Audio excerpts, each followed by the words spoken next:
in politics today. Dr. Paul was born and raised in Pittsburgh, Pennsylvania, and graduated from Gettysburg College and the Duke School of Medicine. He served as a flight surgeon in the United States Air Force during the 1960s. He and his wife Carol moved to Texas, where he began his medical practice as an obstetrician and gynecologist, delivering over 4,000 babies.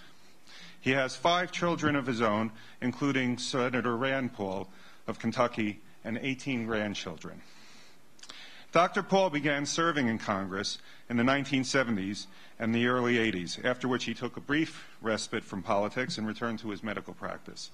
Since 1997, he has continually represented the 14th District in Texas. In Congress, Dr. Paul's consistent voting record on behalf of individual liberty has prompted one of his colleagues to say of him, "Ron Paul personifies the Founding Fathers' ideal of the citizen statesman. He makes it clear that his principles will never be compromised, and they never are." So, ladies and gentlemen, it is with great honor that I introduce Dr. Ron Paul.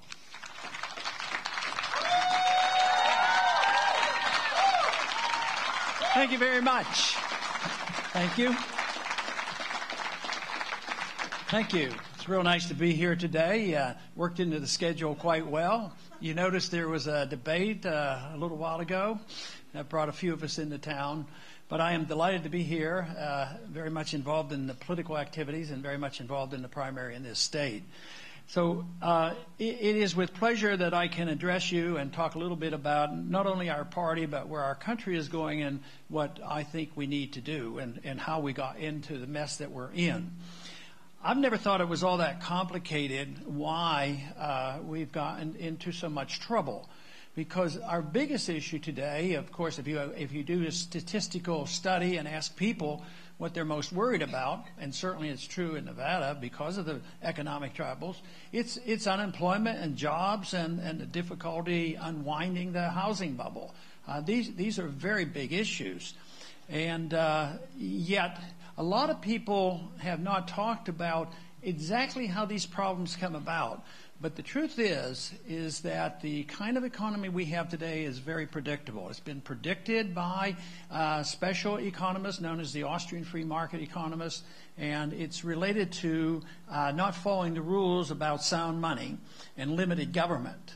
The Republican Party has been known for many, many decades as the party of limited government, but quite frankly, over the last 50 or 60 years, regardless of the party in charge, government continues to grow. And you have to pay for big government.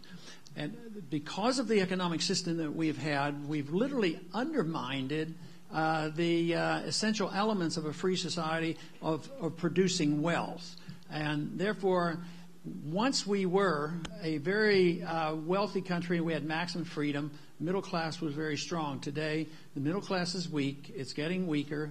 The poor are getting more numerous. The rich are getting richer. And the productivity has left us. We now have more jobs going overseas. We had a $30 million population increase since the year 2000, and essentially no new jobs. So you can see why there is a burden. Even in the Depression, we were a creditor nation. We were loaning other countries money. Today, we are a debtor nation. We owe more money to foreign entities than any country ever has in the history of the world. Matter of fact, the financial trouble that we're in today, the financial bubble, the debt burden, the sovereign debt crisis that we're facing is the biggest ever. And we as a country and our dollar participated in this in many ways because when we left the gold standard in 1971, it gave license to our banking system, our Federal Reserve System, to print money at will, which meant it gave politicians a license to spend at will. They would spend, they'd get reelected because they spent money and gave to the people what they wanted. And for a while, this seemed to work because taxes would sort of keep up with it. Then taxes wouldn't keep up with it, so we started borrowing. And then borrowing costs were too much and the interest rates were going up, so they resorted to this little technique that's been made available to us, but in a big way since 1971. And since that time, we have depended just on printing press money. And if we come to an understanding of this and understand why governments are big for various reasons, one, it's the appetite for government from the people, but it's also the ability of us to pay for it. There's a limit on the taxes and the borrowing, but it's unlimited when the government can print the money that they need. It is for this reason that I have taken a very strong stand for as long as I've been in politics to want to talk about the monetary system and want to get people to understand how important it is. If you want to deal with the economy, if you want to deal with why we have bubbles and why we have recessions, you have to understand this system. But the tragedy of it all is the Federal Reserve System has been totally secret, and anytime you ask questions, the answers would not be forthcoming. So this is the reason that I have worked for many years, and now we've had partial success, is that I've worked hard and believe it's absolutely necessary to have a full audit of the Federal Reserve to find out exactly what they're doing with our money.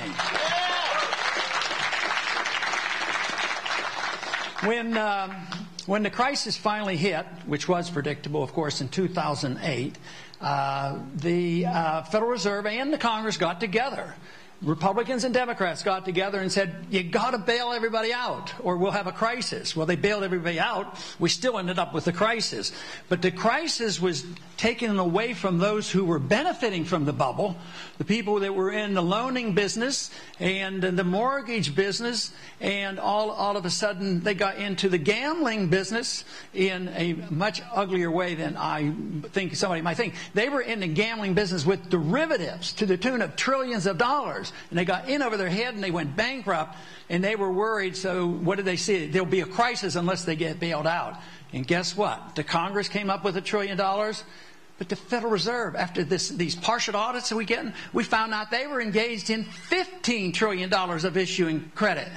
And also, out of that $15 trillion, $5 trillion went to overseas banks and bailed out those banks. This is why it is so crucial.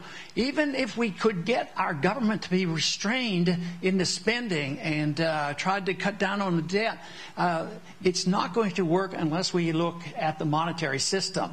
And that means that that has to be changed. And, of course, I talk about that a lot and have some solutions for that, but it will not be easy. I think the most important thing we do is ask ourselves, what should the role of government be? The founders asked that question. They came up with the idea or the notion and the principle that the government should be there to protect our liberties, and no more complicated than that. If our political goals were always directed toward protecting personal liberty equally for everyone, it would protect the marketplace and contract rights. It would protect property rights. And it would also endorse the principle that property is supposed to be owned by the people, not the government. Take a look at this state of Nevada. Do the people own the property in Nevada? No. Who's the biggest landowner? It's the federal government. I would like to see the development of this state the way that Texas had a privilege of developing. Before we went into the Union, it was owned entirely by private owners and was developed all the natural resources of a very big state. So you can imagine, I think, how wonderful it would be if land had been, should be returned, to the states, and then, for the best part, sold off to private owners. You wouldn't have to be subject to the other 49 states coming along and saying, we own a lot of land out there in Nevada. We don't know what to do with this nuclear waste. So the 49 other states decide, well, let's dump it all in Nevada. I don't like that. I don't like that principle. It's wrong, and it doesn't fit the states' rights issues. That the states should deal with this, not the federal government.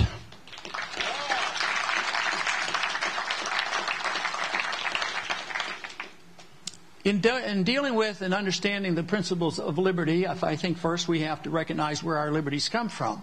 I work on the belief and conviction that our rights and our life come from a creator. And it's a gift. It doesn't come from our government. The sole purpose of the government is to protect what is naturally ours. So if you have this belief and conviction and understanding that our lives and our liberties come from our creator, also this should follow through that the fruits of our labor should be our own. So if you follow that, we should be able to understand why the founders did not give us an income tax and why we would be much better off without an income tax in order to preserve wealth. But instead, we have been involved for these so many years of steadily expanding the size and scope of government, getting ourselves into this mess. But now we're suffering from this very...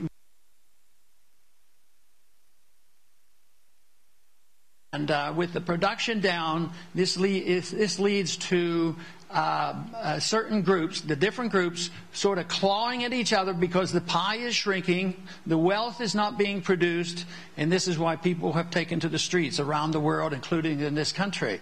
So if we don't resolve this, this is going to get a lot worse. But it's also the reason that I think that we have to be very, very concerned. And I make the claim that I have been concerned. I went to the Congress for the first time in 1976, voted the same way when I was there in the early years. I went back home and practiced medicine, gone back. But I have essentially voted for no appropriation bills because I believe this debt would be destructive to our whole society. And we're there right now. We're at that point where this debt cannot be paid. The only thing governments can do when they accumulate this much debt is governments do not default by not sending out the checks. The checks are always going to go out, but the value is going to bounce. And this is what we're looking toward. The inflation rate is starting to go up, and we're still printing money like crazy. Deficits haven't been diminished.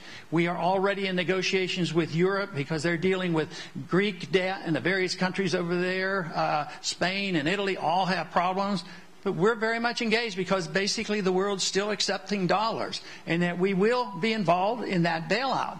But there's a limit to it. There's a limit because the market forces will limit it. There will be a time when the people will, other people will not take our dollars, or the people themselves, ourselves, won't accept the dollars, and prices will go up, and then we'll have the inflation. So the choices aren't very nice, but I know one thing. I'm convinced that the best thing to do, if debt is the problem, accumulating more debt is not the answer. And to solve our problems, we have to cut spending in a very significant manner.